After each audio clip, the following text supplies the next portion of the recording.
colaad buu keenay wuxuu keenay in moodid maxaan ku dhahay xitaa suuq markii la isugu yiraahdo aan la salaamay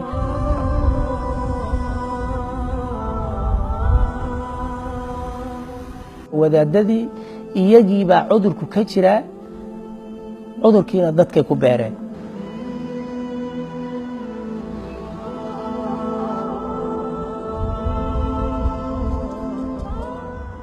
kan waa masjid al-huda waa masaajidkii ugu horeeyay ee Soomaalida Leicester ay furtaan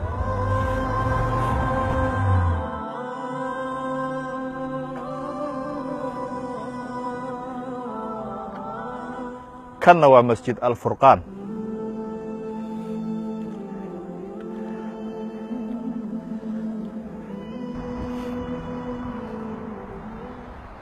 kanna waa masjid ibn Uthaymin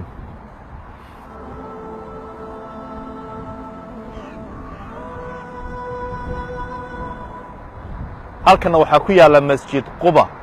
labada masaajid waxay isu jiraan 50 talaabo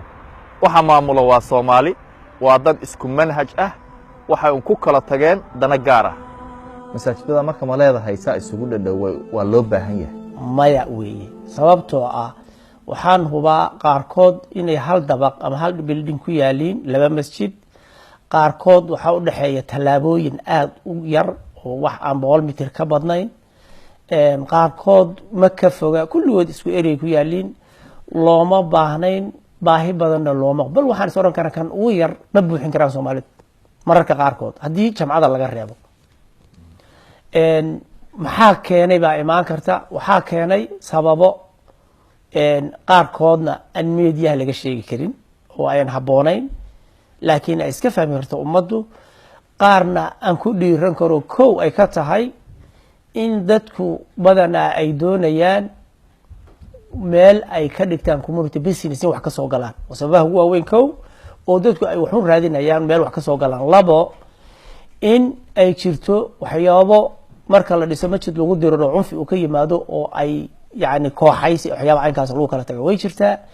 waxaa ka dhex muuqda oo ayadana aad dareemaysaa mar is leedahay qabiilna wuu jiraa annaga reehi bala iskale waliba qabiilku maxaa laakiin qabiilad wata marka kulligoodna bulshada kama turjumayaan waxaan arkay oo aan aad u jecelaystay inay habboonaan lahayd in ay hal masjid Soomaalidu leedahay sababta oo nagu filaya hal loo daayo Uthaymin hal loo daayo Quba hal loo daayo markis Quba hal loo daayo Furqaan huda mid ku rabaha ahaad waxaan sidaa u leeyahay shawkadu ama dadku inay haystaan wax wanaagsan weeye caruurta haweenka odayaasha dadka community-ga meesha degan oo in dad aan badnayn baan nahay oo masaajid ku filayahay waanu iskaalmaysan lahayn haddaanu caawinayno dad dhibaatada ku jirto waddankanaga abaaraha iyo colaadii dhib ka jira gacan baanu yeelan lahayn haddaanu annagu laftanadu is caawinayno qofka annaga dhib uu ku yimaado ama dawladda xageeda ama isaga yani waxyaabo u gaar oo ku yimaada waa caawin kareen laakiin hadda waxay noqotay 10 ulood oo midba meel laga taagay kulligoodna aynan cidna wax ka deeqaynin bal aad moodid in dad yari dan gaar ku wataan xaqiiqdu sidaa weeyaan ama mushaar ka qaateen ama magac qabiil ha ku deganaadeen ama magac kooxeed ha ku deganaadeen kulligoodna ka turjumayso dadka u baahna oo maxay caruurta iyo haweenka lacagtana waxa laga qaadaa familka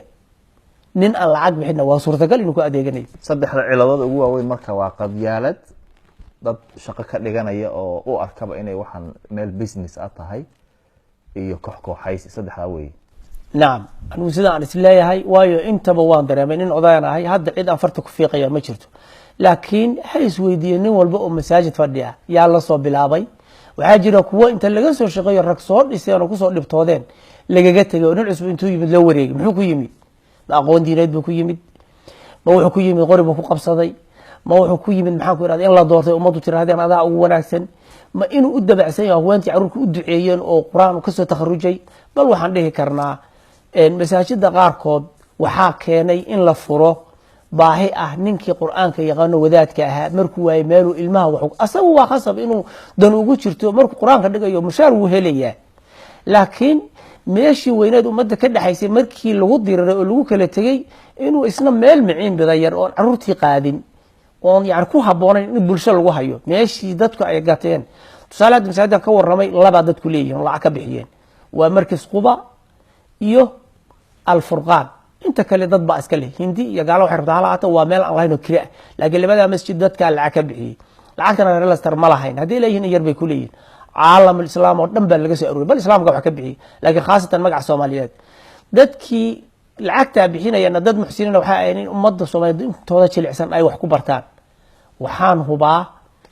bal ninkii masjidka ehelka u ahaa in laga saarayo uu maanta dibad wareeg u yahay mid isagu sidaa furaha u wareejinayo oo maalinku doono ninku doono keenay ninku doono ka eriyana uu hayo sida aad sheegayso ummaddu waxay u bixisay wanaag iyo in lagu ilaashado diintii iyo caruurtii iyo dumarkii tafaraaruqiina dhib badan buu keenay dhowr masaajid marka la iska agfuro Soomaa nacam colaad buu keenay wuxuu keenay in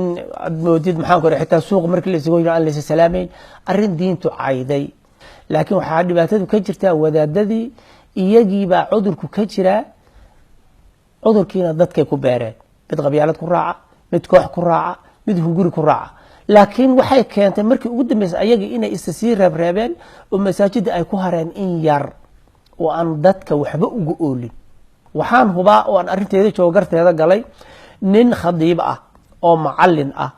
oo maxaan ku iraahdaa mudarris ah in asaga oo soo socdo gurigiisa salaadii subax masaajidka furo markuu is yiri laga bedelay furihii meedan isku dayna isku keentaan dadkood dhahdaan war isku fikir baan nahay isku diin baan nahay isku dad baan nahay ee caruurteena ilaashana iyo reeraheena jazakallahu khairan jazaa ha iyadoo waliba la is ogeyn meelo fara badan dad fara badan odayaal fara badan culimo fara badan baa gartaa gashay waana lagu guuleysan waayey sababtoo waxaad moodaa laba arrimood bay ka imaanaysa heshiis la'aantaani kow ikhlaas baan jirin sida iga muuqatay marka hore marka dadku si imaanayaan ma moodid inay rabaan inay heshiiyaan midda labaad waxaad moodaa marka horeba in loo yeeranayo nin walba ninku rabo inuu u yeeranayo warkaalay maanta ii markhaati far aad moodid in arrintu tahay isku dar oo waxa weeye arrintaa inta la galay baa la xallin waayey gartuna waxayba ka qaloocan tahay lacagta ay isku haystaan ma lahan ayagu ummaddii laga qaaday baa bannaan ka taagan waa niman lacag inta dad ka qaaday yiri meel baa idinku gadeen markay ku gateen ama ku kireeyeenna dadkii albaabka ka xirtay qofkii soo gala lacag ka qaaday ilmaha lacag baa laga qaadaa gabadha wala muxaadara lacag baa laga qaadaa markii wax la yibaahay lacag baa laga qaadaa shalay tuu bixiyeyna albaabka laga xirtay meeshana business ba iska noqotay meeshu business weeyaan wuxuu baa ka soo gala wax la og yahay waxaan la ogeynba hata waxa la sheegay in heer la gaaray qabriga inaan janaasada la wada tukanin oo arooskii aan laga wada qayb gelin ilaa heerkaas la gaaray way dhacday horta marana janaasa anigu tagay waad arkaysaa rag baad isku arkaynaa masaajidda anaan isku arag marka mararka qaarkoodna way soo dhawaato waaba la kala tukaday masaajid Aisha janaasada lafteedii waxaad moodaa marka qabriga korkiisa baa xitaa waxa lagu qaybsanayaa waxa dadka dan ugu jirin oo diintana ugu jirin oo qabrigu wuxuu ahaa meesha ugu horeyso manaasisha qiyaamo kamid ah in lagu qushuuco oo lagu yaan maxaan ku raadey aad dadku ay u arkaan waxa ka horeeya iyo meesha la dhigayo marka waa sida ay sheegayso qubuurihii bay hadda maraysaa in la kala xabaasho ama iyaga dushooda la isku maago barakallahu fiik iyo aroosyaduna waa sidoo kale soo caruurtii kuma korayaan khilaafkaas iyo kala fogaanshaha lafteeda naam waxaad cabiraysaa wixii dhici lahaa laakiin indhahanagaan ku aragnay in la taagan yahay halka oo macallimiinta qaarkood inay ii sheegeen islaanta in ama telefoon loo soo diray ama loo imaanay leeyahay hablaay ilmaha ii keen aniga naam ha u keenay hadday ka dhab tahay oo uu rabo ilmahaas aqlaaq xawaynta ku arkay isaga uu hagaajinayo oo quraan barayo oo uu wadadii xaqaad ku soo toosinayo oo islaanta caawinayo waa arrin wanaagsan laakiin uma moodid sidaana uma dhacayso waxa weeye hebel ha u geena aniga ii keen waana waxa keenay cadaabka iyo tafaruqa iyo kala taga midnimadu wanaag badan bay keenaysaa wadaag weyn badan leedahay waliba waxaan ku soo celcelinayaa way dhacday arrintan laakiin waa laga daba tegi karaa masaajidda laba Soomaalidu leedahay way nagu filanta haddii run la sheegayo oo aan hunguri jirin oo aan qabiil jirin labada masaajid aan isugu nimaadno nimanka xoogga ku haystana aan niraano xaq anu sidaasaan leh xoog bay ku haystaan ma aha wax loo dhan yahay ma aha wax loo dhiibtay ma aha lacag ay leeyihiin mid nooma qalato runtii waana ka xunnahay caruurtanadiina way dayacantay annagana sabab u ah aabayaashii iyo hooyooyinkii shaarka wadaadnimaduna dhib buu keenay oo wadaadku wuxuu sheegayo waxyi baa loo moodayaa ilmahanagii annagaa tusnay khilaafka annagaa kooxaysiga tusnay annagaa tusnay hunguri jacaylka iyo in qof walba uu meel yani ku dheganaa marka waan ka xumay barakallahu fiik marka waxaad leedahay reer Leicester haddaan nahay waan xal waan gaari weyne gurmud baan u baahannahay in bal naloo yimaado oo nala wallahi nacam iscaaf baan u baahnay runtii waxa weeyaan annaguna inaan dib isugu noqono walaalaha ama na maqli doono ama na arki doono ama naga yani jecel khayrka nagana anigu aad baan waxaan u jeclaan lahaa masaajida ku taal Leicester in 2 masjid baa dadku leeyihiin waxaan kaleeto waa kiraan ka bixin oo ku dhafaadnay way nagu filan yihiin waa loo iman karaa dad gaadiid iyo lugba ku iman karaan haddii la rabo inaan is ceshino oo inta hartay dadka la badbaadiyo labada masjid ha lagu soo koomo ma aha inaan la dirirayno nimanka hadda haya way bahasan wax badan way qabteen laakiin waxaanu ognahay dulmiga ku dhex jiraan marka la isu yimaadana la sheego qofku hadda waxa weeye arrintan ka hadlaynaa waa warsi maxaa dan inoo ah labada masjid way nagu filan yihiin annaga alo lacag Soomaaliyeed baa laga bixiyay